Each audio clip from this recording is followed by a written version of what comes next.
So I'm pleased to welcome you all to the fourth and final training session on the timely topic of engaging volunteers in a world that has changed forever. On slide two, my name is Nathalie Lafrenière. I'm the Regional Director for the CSS Regional Resources that supports CCSN and all of the CSS providers across Ontario Health East. So I'm happy to introduce Laurie Godlip of the Godlip Consulting joining us today for the session dedicated to volunteer management. And I'll let Laurie introduce herself in just a minute. On slide three, I'd like to just take a moment as today we are meeting on the unceded territory of the Algonquin and Anishinaabe people. We honor the land of the peoples of Algonquin and Anishinaabe whose ancestors have lived on this territory since time immemorial and whose culture and presence have nurtured and continue to nurture this land.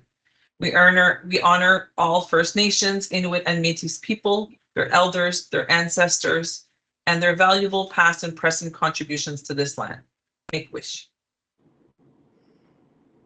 So, welcome to our Engage series, where we offer professional development opportunities to build capacity within organizations and our sector. Our sessions will be recorded and shared on our online knowledge hub for the CSS member organizations. So if you visit the communityhomesupport.ca/members to discover documents, reports, and resources to help your organization make informed decisions and enhance programs and practices in community support services. And now over to you, Laurie. Great, thank you.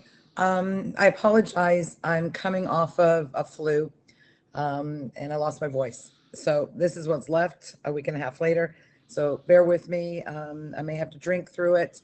Otherwise, you're going to get squeaky voice. A little bit about myself. So this is the fourth training that I'm doing for you guys, and it's been great.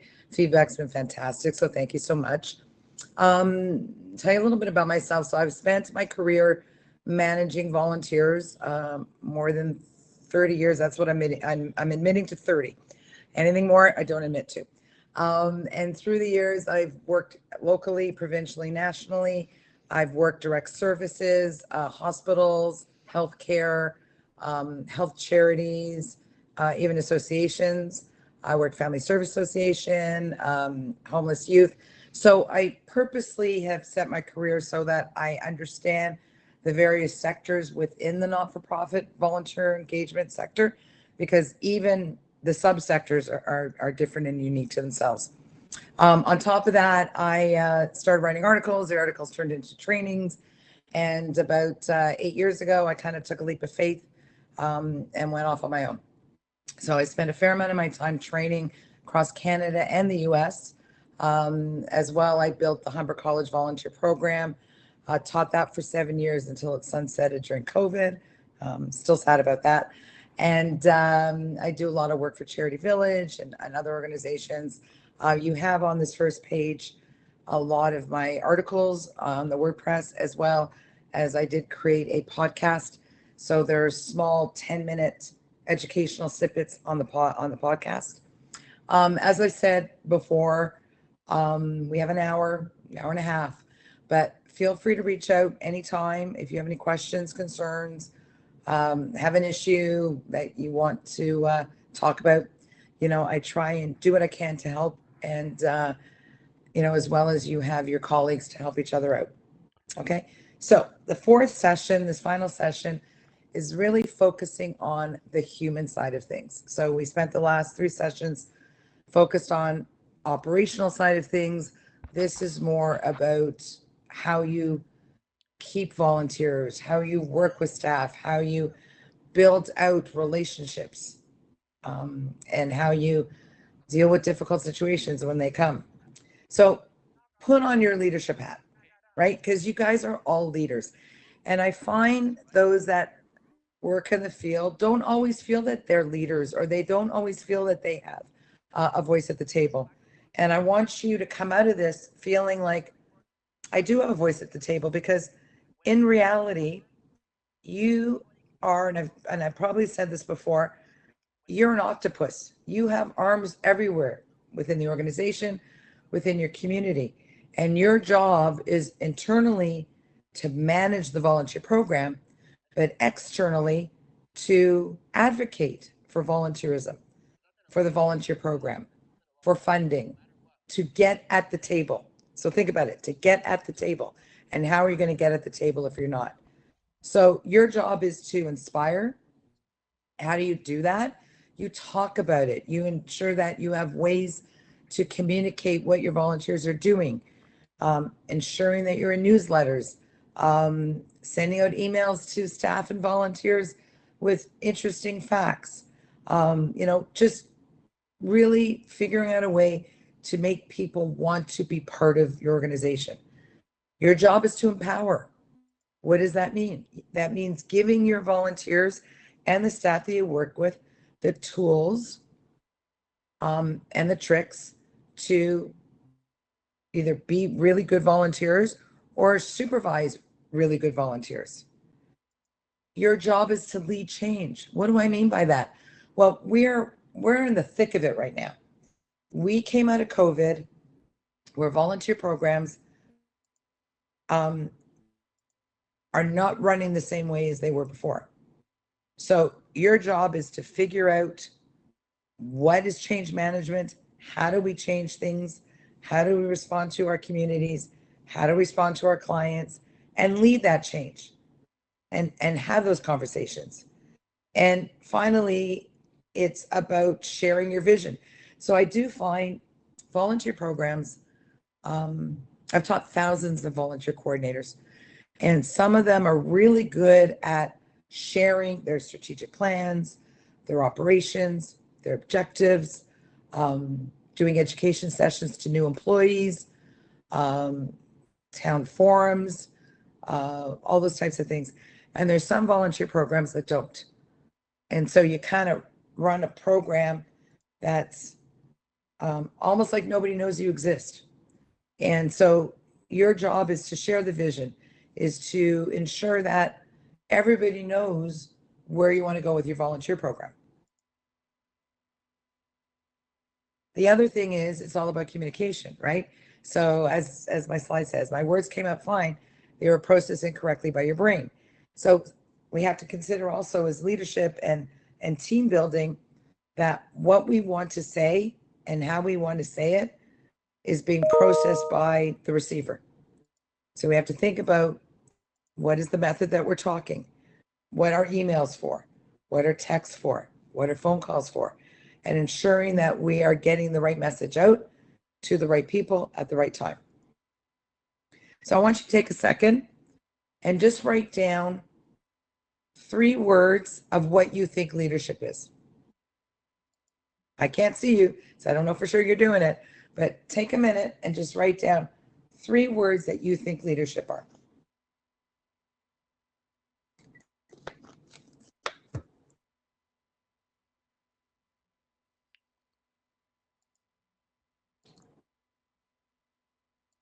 So now what I want you to do is put that on a Post-it note after this workshop, plant it on your screen of your computer.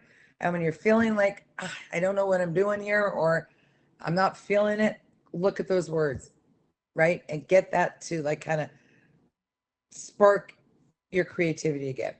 Because you guys are leaders and you've got to ensure that you're blending in the leadership of what you do through the whole program that you run. So what is leadership? So I just put a few things together. Leadership, which is so important, is your ability to influence. So you represent what your organization needs, but you also represent what your volunteers need. You also represent the gaps. You see the gaps. You need to be looking at the gaps. So you need to be able to feel like you have the ability to influence. And it's not easy to influence change. A lot of the time, it's just being out there.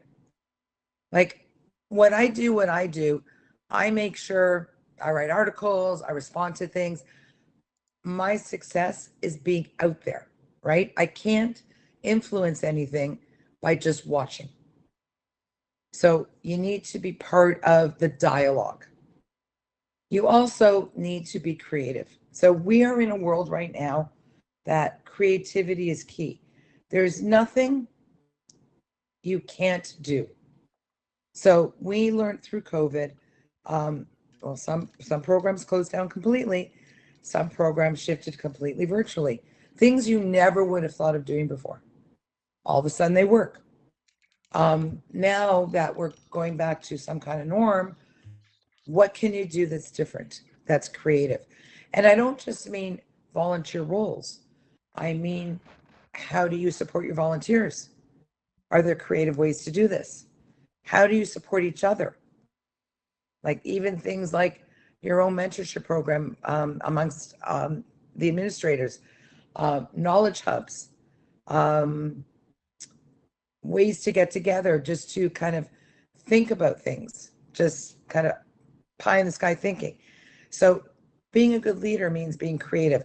There's a difference between leadership and management. And as volunteer programs, you do both. So management is more operational, leadership is more strategically thinking ahead. As well, it's about people. Our whole program is focused on people, right? So you need to get information. You're not going to have all the information. You need to take opportunities to get feedback from staff, feedback from volunteers, feedback from your clients or members, feedback from your members' families. And there's so many easy ways to do this now. Just sending out a survey and asking 2 or 3 open-ended questions and understanding what people are looking for. How can we best support you as a volunteer? And see what comes out of it. Because really, we are a people-centered program. We also need to challenge and question things. So why are you doing things the way that you're doing it? I'll give you an example. I've worked a few organizations where they're very siloed. So the programs are very inward thinking. So as a volunteer program, you need to think about, how do we challenge that? How do we find common threads between all of our programs that the volunteer program can best support, right? Because you're about building relationships and you're always thinking ahead, right? So half of you is like half of your time is managing. Okay, 3/4 of your time is managing. A quarter of your time is thinking ahead. And even giving yourself the luxury to take a step back and read articles in the newspaper. I find that really sparks interest. What else is going on in other areas? How are retail businesses engaging with their customers? Because you are a sales business. So what's going on in the retail world? Take the time to look on LinkedIn, Instagram, Facebook, see what's going on in your community. That's what's going to spark some really interesting things that you can think about. But you got to give yourself the time to do that. And we don't always do that. Like I said, with the team building thing is like part of our issue is managing volunteers, right? So why is it hard to manage volunteers?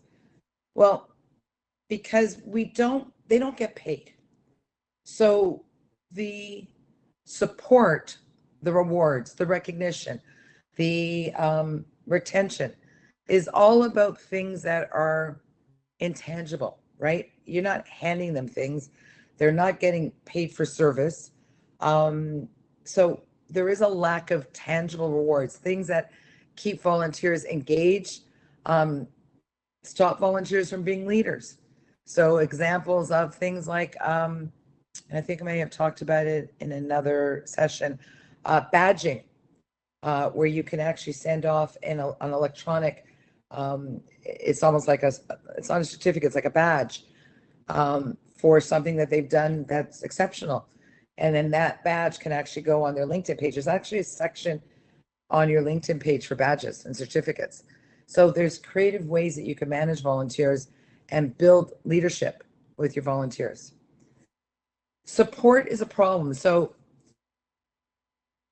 historically, I think we were a lot better at supporting our volunteers because it was more linear. Right now, we have 4 generations of volunteers working together. All four generations want different kinds of support, different kinds of communication. It's not easy to manage different sectors, right? So you've got your millennials, your Gen Z, your Gen Y, your baby boomers. Their expectations are all different. So the way we support them has to be different as well. We also, think about from the leadership side of things. I don't think we do great onboarding process. So yes, we do orientation, we give them the handbooks or whatever it is that you're giving them. We do a check-in, and then we don't really do much after that until there's a problem. So to me, onboarding is a process. It takes time. So you're doing the orientation side of things, but then you're doing check-ins at 1 month, 3 months, 6 months. And it doesn't have to be you that does it. It may be a fantastic role for volunteers to do like a peer-to-peer check-in. And all of this reinforces strong team building, right? Because it's all about connections. We also now think about the problems that we have with volunteers. We forgive small errors. So I'll give you an example. A volunteer skips a shift. You just kind of leave it alone. Then they skip another shift. And you just kind of, accept what's going on. And then they skip a third shift. So we're forgiving these small things, but you know what the fallout is on those types of things. Or there's a communication issue between volunteers and we don't address it early on. So we end up with bigger problems because negative reinforcement or negative communication moves a lot faster than positive. So if you got volunteers that are kind of griping, they'll talk to each other and so on and so on and so on. And then you end up with like groups of cliques of volunteers that are causing trouble. So, this is something we have to deal with. Like I said, everybody's motivations are completely different. And that's the hard part of what we have to do because it's not structural. It's not part of the volunteer management process. There's no form for it. There's no template for it. It's about understanding our volunteers and responding to and proactively asking, how do we keep you engaged? How do we build potential leadership opportunities? How do we provide peer support for you? What education do you feel you need? What does recognition look like to you? These are all parts of team building, right? And positive reinforcement. So to build an effective leadership team, you need to have goals. So it's something that you can't just, it's not a day-to-day thing. It's part of your day-to-day, but you're always, sorry, you're always looking at, okay, what's my goal for this year in terms of leadership? I want to build a mentorship program, or I want to build a peer support program, or I want to do a feedback exercise. I want to do focus group. I want to find out this. It always starts with, what do you want to find out? Right? So it's important to have goals. It's also really important to have a succession plan, right? And what I mean by succession plan is not just where volunteers leave. I talk about succession planning, mentor potential leaders, because again, you can't do this alone. Model preferred behavior. You need to be seen as a leader yourself, right? And that's something that's so important for us. We are experts. We are SMEs. I don't know if you guys know what that is. You are subject matter experts, and you need to be seen as subject matter experts because you want your staff and your leadership team to come to you to say, okay, how do we, grow our volunteer program, and for them to listen to you and for you to have an impact and for you to develop great teams. So what does success look like? So it looks like fully engaged volunteers. So volunteers aren't leaving. You're not working alone. So you have a team. Your supervisor supports you. Your colleagues support you. They include you in things. And sometimes that's an effort from our end, because like I said, I ran volunteer programs for 30 years. I wasn't always included. And so I had to put a concerted effort into being included in things. Respecting other people's opinions is very important.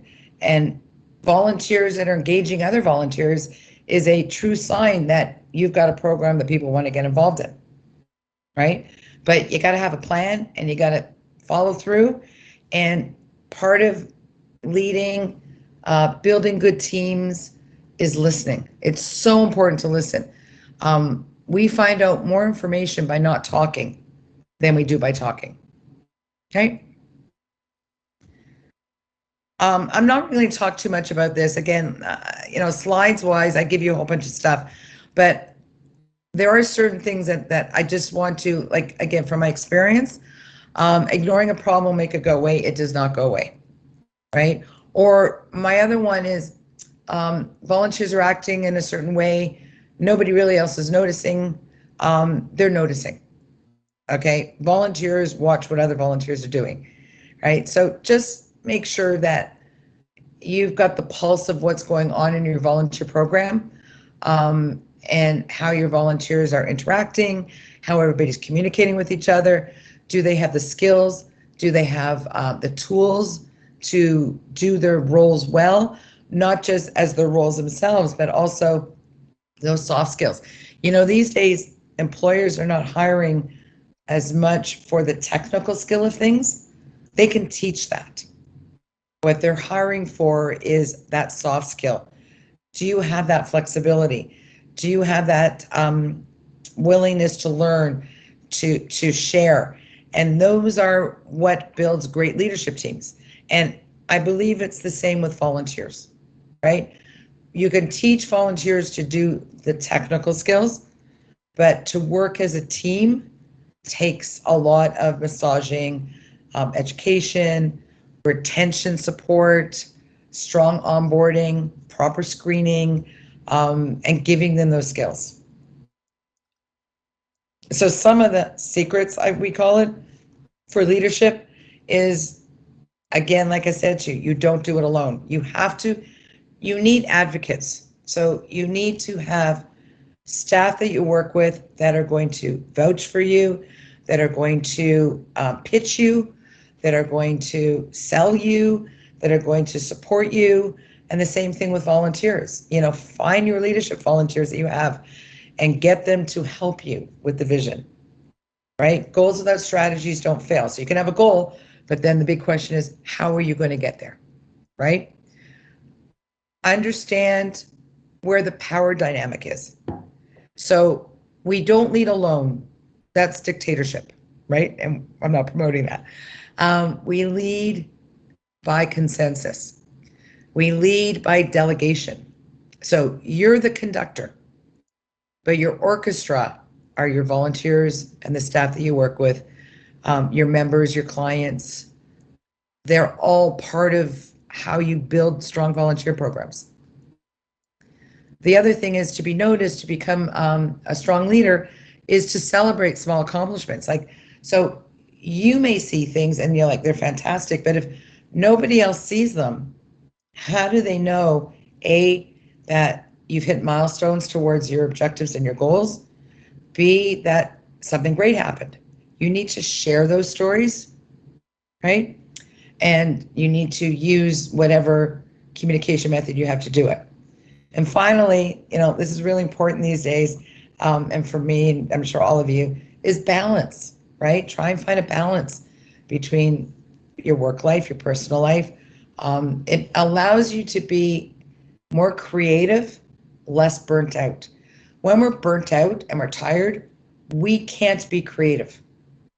Our brain doesn't allow us to do that because we're sitting on management. You're busy making lists, and then your list has a list, and then the list has a list has a list. Part of leadership is taking that step back, taking a deep breath and going, okay, how can I make my volunteer program better? And then do a brain dump, and then take that brain dump and go, okay, what's low-hanging fruit here? What can I do easily? What's a little bit more difficult? Who can help me do this? right? So you start creating a plan. By creating a plan, though, you need to understand who your audience is. It's really important with leadership and team building, right? Because every audience has a different expectation. Your supervisor has a certain expectation, your coworkers have a certain expectation, your volunteers, et cetera, et cetera. You need to understand what you're communicating, why you're communicating it, who you're communicating it to, and what your expected response is, right? So the importance of communication is intrinsic in developing strong teams and using and becoming a leader. Because like I said to you before, team building is not a solo act. I was going to say there's no I in team building, but there is. But there's no I in team, right? So it's not a solo act. You have to do it as a collective. And if you've got poor communication, then you're going to get poor performance, right? And there's some real basic reasons why we get poor performance, right? Especially those of you who have worked with volunteers for a long time, you get this lack of communication. So we catch things too late, right? So behavior shifts with the volunteer. By the time we pick up on it, we're in performance management, right? Lack of feedback. We don't ask volunteers enough questions. They're out there on the roads for us. They're in the streets, right? They're in the community. There are voices. So we don't ask questions. When a volunteer does something that's inappropriate, there's a lack of consequences, right? Well, they're not getting paid for it, they're only volunteer. There still has to be consequences. What those consequences look like is relative to the role description, relative to the situation, right? Volunteers are stressed out because we've got our best volunteers working overtime. And then what ends up happening is you start getting resentment, overload, volunteers get bored, their roles become ill-defined, and then you end up with poor support. So communication is key to what I call terrific teams, right? So we need to be clear as to what we're saying. Say what you mean what you say. So I've seen a lot in all the years that I've done things where the message is there, but you can't quite see it. I see that a lot. You want to be really nice. You want to be like supportive. You're not really saying what you mean, right? So the 7 C's of communication are being clear, concise, respectful, obviously, and coherent. So if you're going to write something, let's say an email is going to volunteers, write it, take a step back, especially if it's a difficult email, relook at it.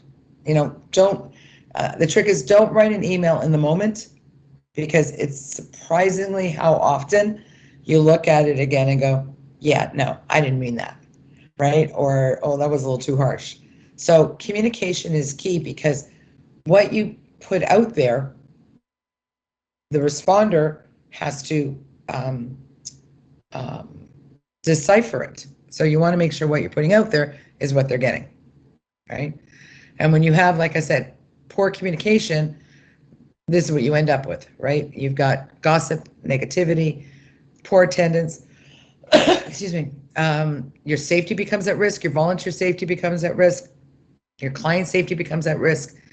And then sometimes, especially in committee work, you end up with things like power struggles, right? Where you get, like I said before, you get these cliques, and these cliques, somebody's not happy with something, and then they talk about it too much, and all of a sudden 2 people aren't happy about it. I've seen it happen myself as a volunteer, especially at committee and board level. So you got to be really careful about those things.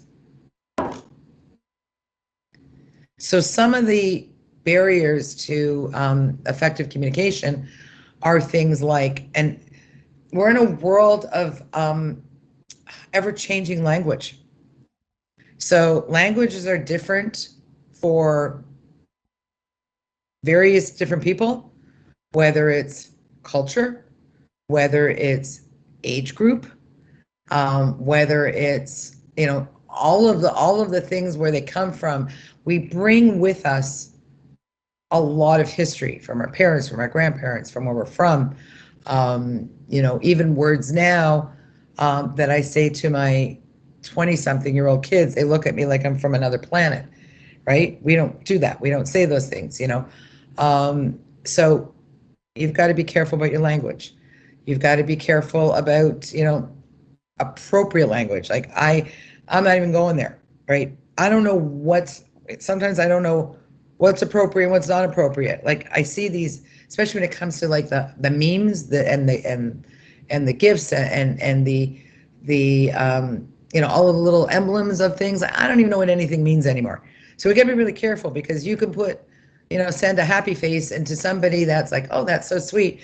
And I literally had this in real life, found it derogatory. It was a happy face. So gotta be careful.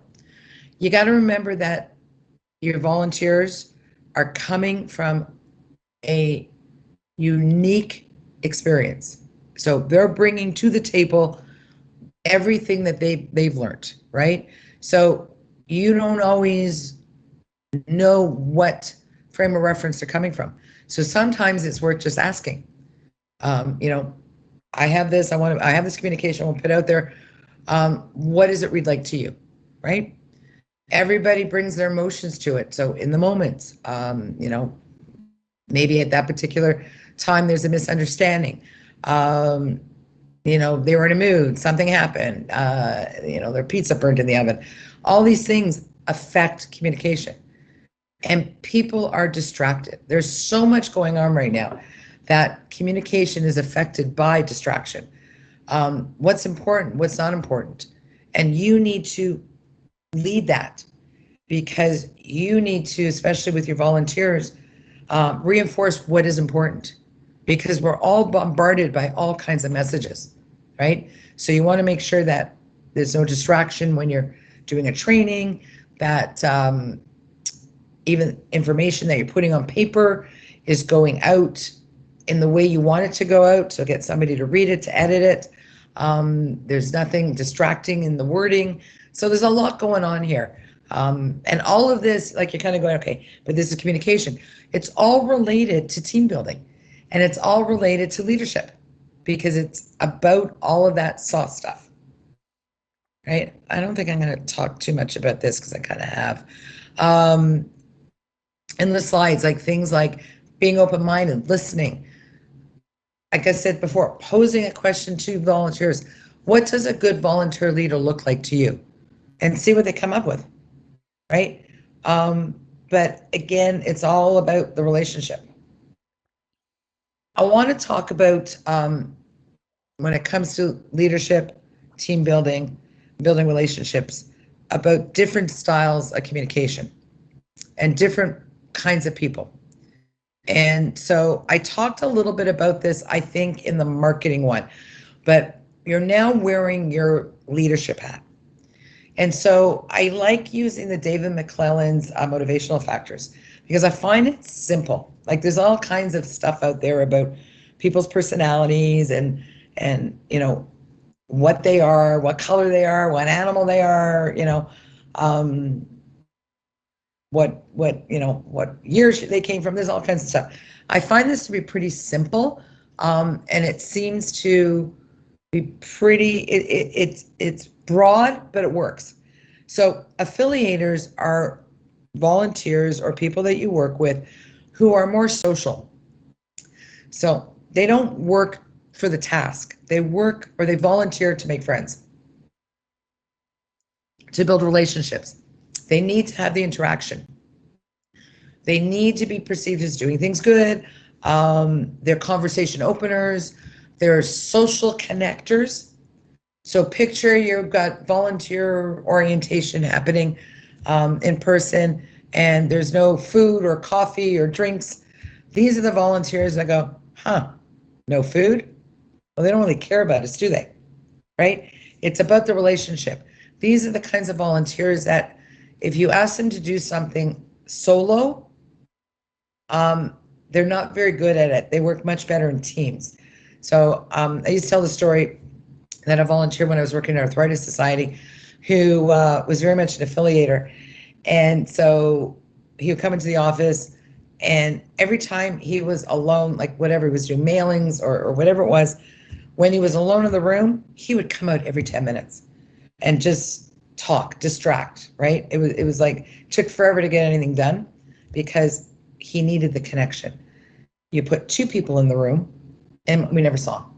And he was happy as anything.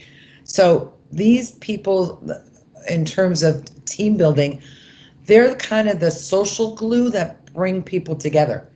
But they're not so much a task-oriented leader, but they are a leader that can engage a group of people to work together, right? So they're not so much great on the task side of things or timelines, but they're great at rallying people. The next group are where I find the majority of people are sitting in are the achievers. And these are your task-oriented volunteers. They're the ones that just give me the role description, teach me how to do it, give me the goals, the objectives, what are the parameters, what do you need, what are the deadlines, and off I go. And if there's a problem, I'll come and I'll reach you, right? So they seek responsibility. They're very conscientious, but these are the ones that will go, no, I don't think I want to be president, but I'll be co-president. I don't want to chair the committee, but I'll co-chair, because they don't feel they have that leadership skills, even though we see it. So it's a great stepping stone to building leadership, but they need to have a little bit of that feeling of support, right? The third group are what I call your influencers. These are people who are volunteers that you bring in. They tend to follow their own path. They know exactly why they're volunteering, what they're bringing to the table. They're amazing door openers. They all about impact. They are the ones that love the titles, but they don't do the work. So think about it on a committee level. They're great at chairing, but if you expect them to actually follow through on things, it doesn't happen, right? It just doesn't. So very different styles. Think about this in terms of the kinds of roles that your volunteers have. Are you putting the right volunteer in the right role? 2, if you have too many affiliators working together, what gets done? Not a lot. If you got too many achievers working together, there's no real leadership. If you get too many influencers working together, you get great ideas, but nothing actually gets done. So you need a balance of all of this, right? And sometimes when we have problems with teams, it's because there's a lack of balance between these three groups. And again, I'm giving you a broad perspective, but it works. Trust me, I've seen it. I think if we were in a room together and I could see your faces, your heads would be going up and down. You've seen this happen. It also affects recognition, because affiliators are ones that want that connection. They still want the barbecue, the party, the swag, the certificate. The achievers, not so much, maybe a little, maybe don't. The influencers, unless it's of importance to them, they're not showing up. But I'll give you like a final thought on this. So I kind of joke around the certificate. So affiliators, you give them a certificate, it goes in the living room, loud and proud, right? An achiever, it goes into a file folder and sits there for when they need it.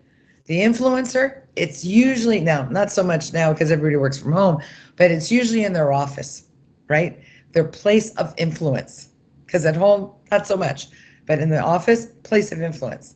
So very different communication styles, very different leadership styles, very different team building styles. So we need to balance and looking at what is the role, what do we need volunteers to do, and what kind of volunteers are we looking at, okay? The other thing you need to look at are, you want positive role models, right? So I've given you what I consider to be excellent characteristics of a positive role model, right? And there's some that I find really interesting, because a positive role model is somebody who can also clarify things, which means they can decipher information, repackage it, and influence others, right? Because, okay, this is what, this organization needs us to do. Let's come up with a plan and let's get it done, right?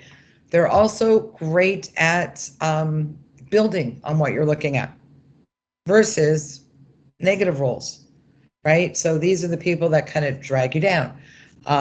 There's a personal agenda.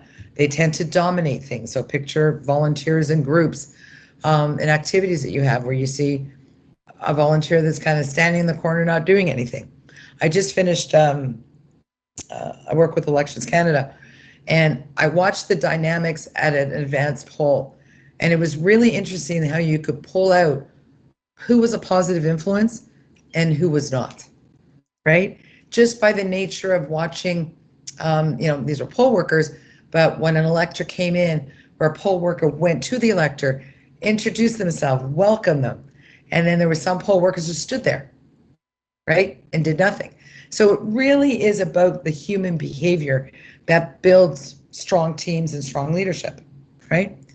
And so you want to build that positive relationship with your volunteers and give them the tools. And some of that times they don't have the tools, so you have to teach them. Team building, leadership is not always intuitive. Some people are natural leaders. There's no doubt about it. Some people take risks. Some people are willing to try new things, no questions.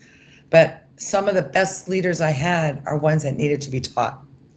I've had volunteers. I had a volunteer that barely spoke.